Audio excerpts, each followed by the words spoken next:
Hey there, and welcome to the Girl Means Business podcast, the show that's all about helping photographers just like you build a thriving business without sacrificing your sanity.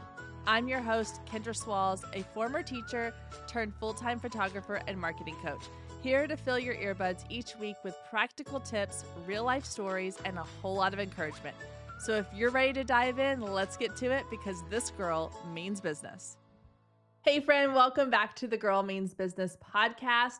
I am so excited you're here this week. Thank you so much for tuning in and listening every single week when I have listeners tuning into these episodes. It just brings me so much joy because first and foremost, one of my favorite things to do in life is to teach. I was a former teacher. I taught in the classroom for 14 years and I'm still teaching in just a different capacity. And this podcast is one of my favorite things because it allows me to share knowledge and information and have conversations on and offline. And so knowing that you're out there listening, it means the world to me. So thank you so much for tuning in. I really appreciate you being here. All right, this week we are going to talk about a topic that is very near and dear to my heart. If you've listened for any amount of time, you know how much I love email marketing. It is genuinely kind of the backbone of the marketing in my business, both in my photography business and in my coaching business. I rely pretty heavily on email marketing for the majority of my client bookings when it comes to my photography business because I put a huge emphasis several years ago on building my email list and continue to market in a way that helps me grow my email list locally for my potential clients. And so all I have to do now is build that trust, build that relationship through email, and then I get bookings and I get people referring me to their other friends or their family members or other business owners they know that need branding photos or headshots or whatever they're looking to book with me. And so I don't have to spend all of this time posting on social media. I don't have to spend a ton of time really doing a whole lot of other marketing other than building my email list and nurturing that email list. And because I have seen so much success with my email list, that's one of the main reasons why I'm constantly telling other photographers of how powerful this can be, because I don't have to show up on social media all the time. In fact, I don't really post very often on my Instagram or my Facebook feed because I don't need to. I can use it to get people onto my list, or I can use it to build awareness for my lead magnets or share something exciting. Or if I'm collaborating with someone else, like I recently collaborated with the owner of Seniorology and we did a bundle together and I did post that on my feeds and in my stories. But I don't have to sit down every week and go, oh, what am I going to post this week? Because I don't need to. I can create an email to send out to my email list and that's all I have to do. So all of that work to build that email list has really paid off. And that's why I highly encourage photographers to start building a list if they haven't already. Now, one question that tends to come up, and I've seen this posted a lot lately with email marketing, is how can I get my open rates higher? Or how can I make sure that my emails are not going to spam or the promotions tab? And so that's what I want to really talk about today. And this topic has become such a popular question that Flowdesk, which is the email marketing platform that I utilize and recommend to everybody, you can check it out down in the show notes if you want. I have a discount link down there for you to try it out. They do trainings for their partners. And I am a Flowdesk partner, so I get access to some of their behind the scenes trainings and things that they do. And recently they did a training on email deliverability and the things that we can be doing in our email list to help increase our deliverability. One of the things they mentioned in this training that I thought was really interesting was that the reason we saw sort of a spike in the last month or two of people popping into their Facebook groups and posting online, or we have a private Slack channel for our Flowdesk partners, and people were asking the question there of why are my email rates all of a sudden kind of taking a nosedive? Come to find out, apparently back in December, Google specifically made a shift in their email sort of algorithm, if you will. I don't really know how else to describe it. I don't know that it's actually an algorithm. It's more just their system. So if you have a Gmail account, you've probably already seen this and know this, But Gmail automatically creates these categories, like these preset categories within your email inbox. You have social, updates, forums, promotions. There's also one for managing subscriptions. There's, trash, it sounded real country right there, trash, spam, and then your typical inbox. So these are sort of preset filters that Google has put into place in order to help make your email experience the best that it can be, because Google is here, and the same goes for Yahoo or whoever else you're using, Microsoft Mail, whatever program you're using for your inbox, your personal email. Their goal is to make sure the client experience is the best possible, because their user is the client. It's not the businesses or the friends that are sending, it's the client. So they're going to create a platform that is going to make the user experience the best it can be. And so for that reason, they have sort of given labels to some of the emails that are coming from businesses in order to put them in the correct spots. So for example, I'm looking at my Gmail account right now.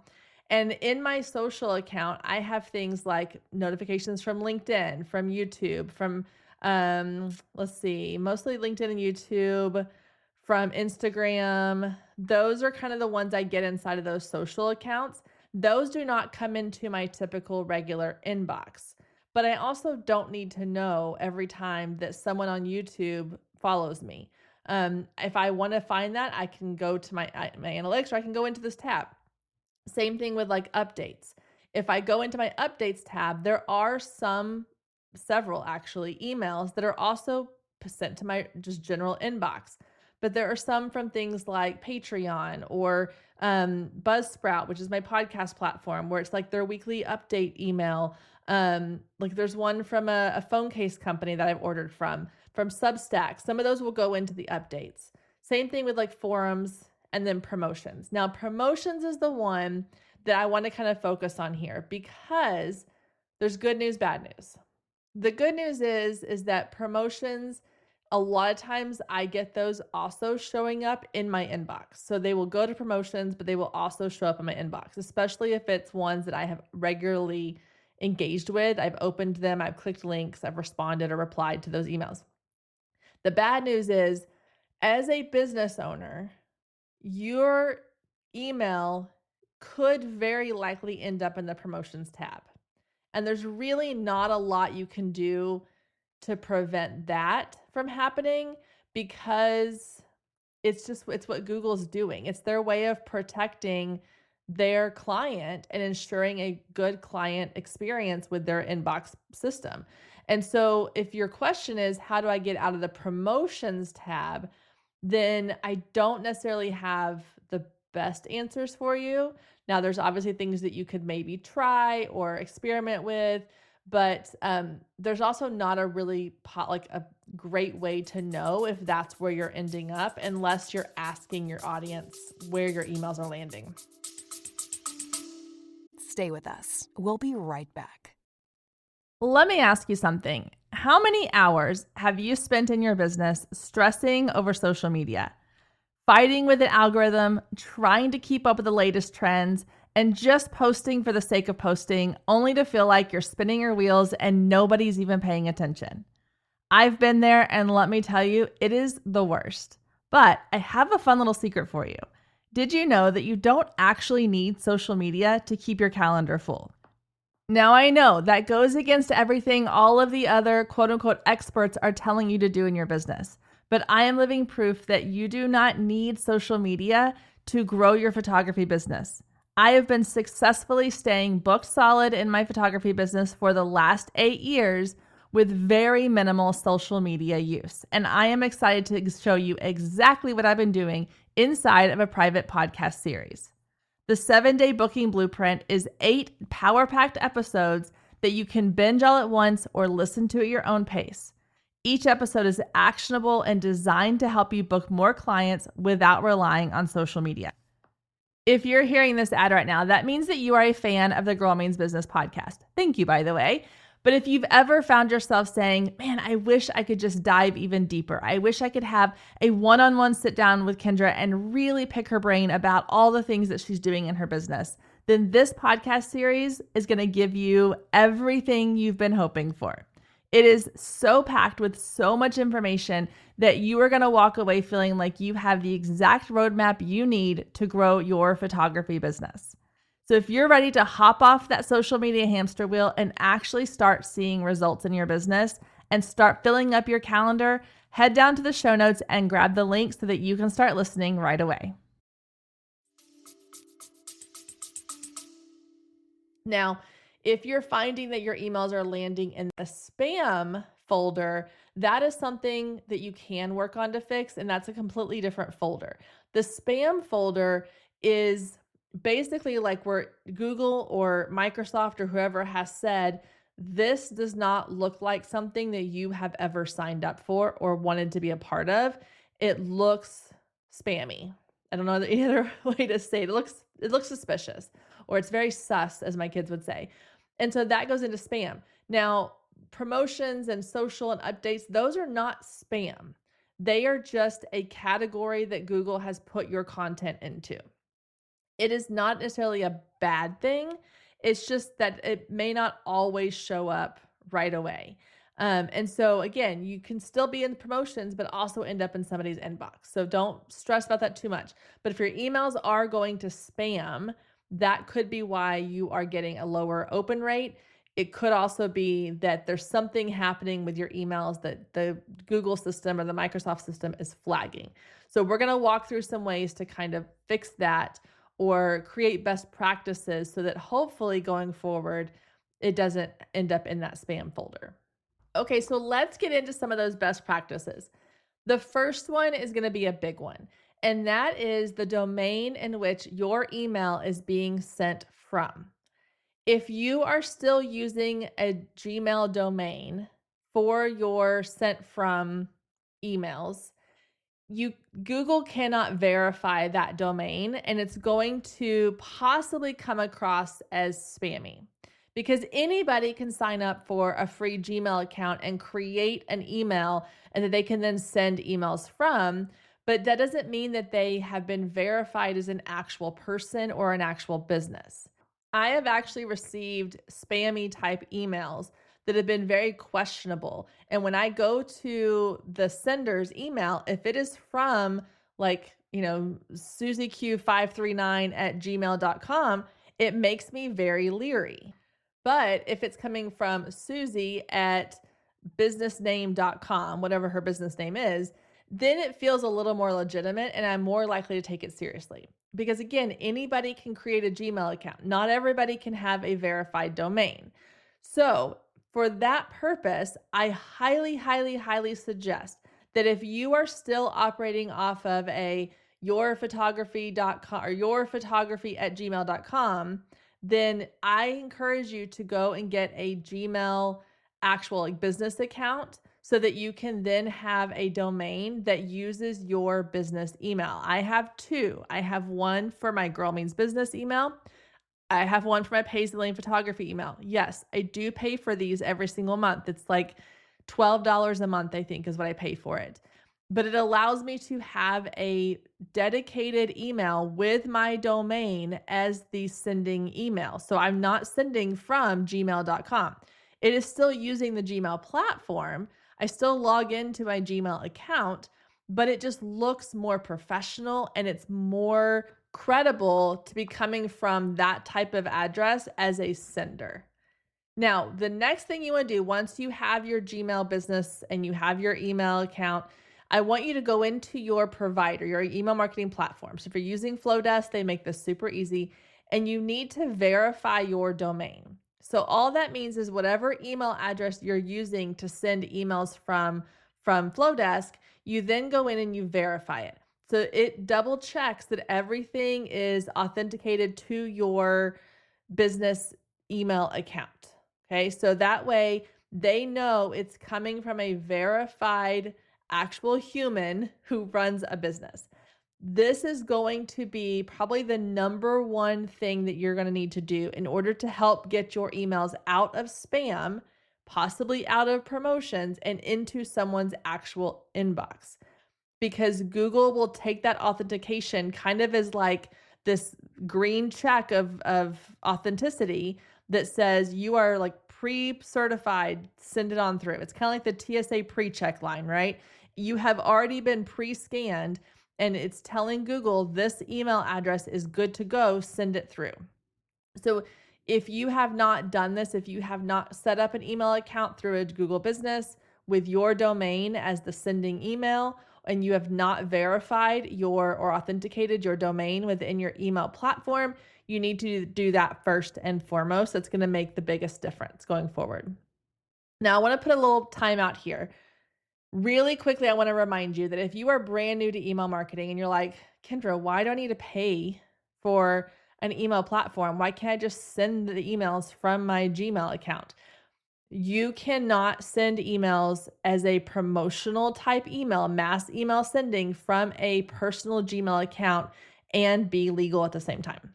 You have to be using a marketing platform that not only allows you to collect the emails and send them out en masse, but also that you are giving the person you're sending the email to the opportunity to opt in, to select to be part of this list. So if you are just sending from your Gmail account every single person like a spreadsheet list and you're BCCing each one, that is actually not legal. And I would highly suggest that you not do that. Okay, moving forward. That was my little soapbox PSA there. The next thing you want to do, and this is something that I actually, after this training, I went and did this in my own email list because I had not done this yet.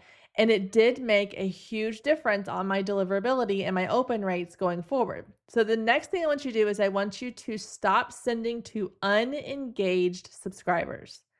What this means is, let's say you have 1,000 people on your email list. When you send out your email, 22% of them are opening their emails. So what 220 of them open their emails. I want you to go into your email list and I want you to filter for how, like, everybody that has not opened an email from you in the last 3 months. Now, this is going to depend on how often you're sending emails. I send emails once a week. And so for me, a 3-month window is a great time frame because that gets them the last, 12 or so emails that I've sent. If you're sending emails once a month, you might want to do the last 6 months or the last year, but get a decent amount of time so that you really can tell if somebody is not engaged with your content. If they have not opened an email from you in the last 6 months to a year, then they are considered an unengaged subscriber. And what you want to do here is you don't necessarily want to remove them. You want to just move them into a segment. So inside of Flowdesk, I went and I created a segment called cold. What this means is these are cold subscribers. They have not opened anything from me in the last 3 to 6 months. I moved all those subscribers into that cold segment. Then whenever they're still on my list, so if at any point I decide I did want to re-engage them or they did decide to go back and open old emails, I could eventually filter again and recheck and move them back over. I did not delete them, but I'm going to stop sending to them. So when I go in and I send an email, my weekly email, I'm going to select to exclude that segment. So I will send to everybody on my email list except the people on that cold segment. What that does is it just filters down so that you're only sending your emails to people who have actually engaged with your content, and your deliverability and your open rates are going to skyrocket. Okay, because another part of what Google's looking at, sort of that Google algorithm, if you will, is how many people are they sending to that are actually opening these emails and engaging with these emails. And if the majority of your audience is not engaging, then it's going to look bad on your part. And so by sort of cleaning that list, filtering that list out, when you start sending to just people who are interested in what you're offering and opening your content, it's going to start to build that reputation of your content is what people want to see, and Google is going to reward that. Now, the other thing that I found really interesting in this training was about the content you're putting into your emails and specifically the links that you are sharing into your emails. So Google has recently made the change that they do not like shortened URLs. So what that means is the most popular one is probably with Bitly. So you've probably seen like bit.ly and it creates this shortened link.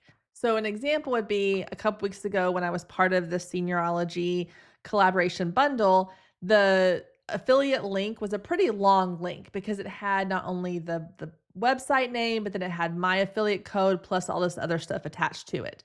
So just to put that into my email looked messy. So you could get a shortened version of that. You could shorten it. You could put it into like a bit.ly link shortener and it would do that. And then it just creates like an easier, prettier, shorter version of the link. Well, apparently Google has decided they do not like these shortened links. For whatever reason, they have said these are not good for credibility and reliability. And so they are actually kind of dinging you within your email sending if you're using these shortened links. So if you are going to link to your Instagram or you're going to link to your website or you're going to link to your booking site for your mini sessions, make sure you're using the full link, like the full link and not a shortened version of it. Now, here's where it's kind of funny to me because Google owns YouTube, right? Well, when I go in to insert my YouTube videos, this is where I found that I was doing this the most, is that YouTube automatically shortens their links. So when I go in and I click the little copy button next to the link that it gives me for that video, it's actually copying the shortened link. And so I've been inserting those into my emails. Well, when I went and looked, I was like, oh, wait, well, why would Google ding me or, take points away from me for using a link that they're giving me on their site? But what you can do instead is just make sure you're actually grabbing the entire URL that's in the little URL bar at the top of the window. Same thing with your website. Make sure you're grabbing that entire link. Make sure it's an HTTPS. That means it's secure. And you're using that entire link when you're pasting it into your email, whether it's on a button or a text link, or you're putting the entire URL in there. Make sure it's not that shortened version. That's going to make a big difference. For whatever reason, Google has decided they just prefer those. They're more trustworthy. So you want to make sure you're doing that for deliverability as well. And then last but not least, you want to make sure your content is actually content that people want to open and engage with.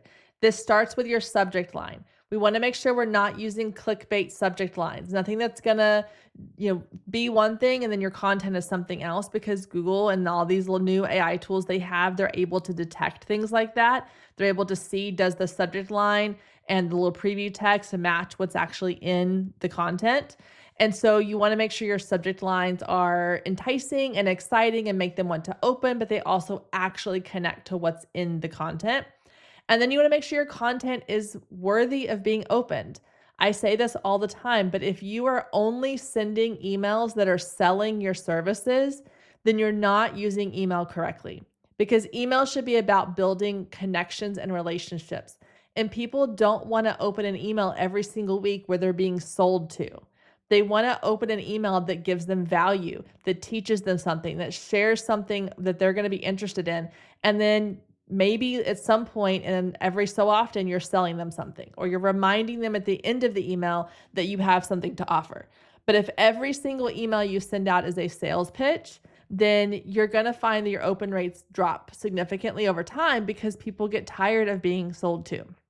So build relationships. Share something that is going to be worthy of people wanting to open. Think about, put yourself in the shoes of your client. What would you want to open? What would you be interested in hearing from or learning about from a photographer or from somebody in your niche or your industry? So those were the highlights of what I kind of took away from that deliverability session that I went to. There were a ton of other things that were a little more technical that even were over my head a little bit. And I love the email marketing world and I get kind of nerdy about some of that technical stuff. But these are things I feel like that everybody can be doing within their email marketing to help boost that deliverability, help keep you out of the spam folder, and get you more eyes on your content. So hopefully you found this helpful. If you did, I would love, love, love for you to do two things for me. One is share this episode with someone else that you think might find it helpful or useful. You can do it by sending it to them directly. You can post it to your Instagram stories. You can share it on your Facebook page or in a Facebook group. But sharing is caring. We all learned that in kindergarten. And I would love for you to share this episode with someone else that might find value in it. And then next thing is make sure you have clicked that subscribe button so that you know when episodes go live every single week. They come out every Wednesday and you can get notified and have it right there in your podcast player, ready to go every single Wednesday. All right, guys, thank you so much for being here. Thank you for tuning in. I hope you have a wonderful week, and I will see you back here next week, same time, same place.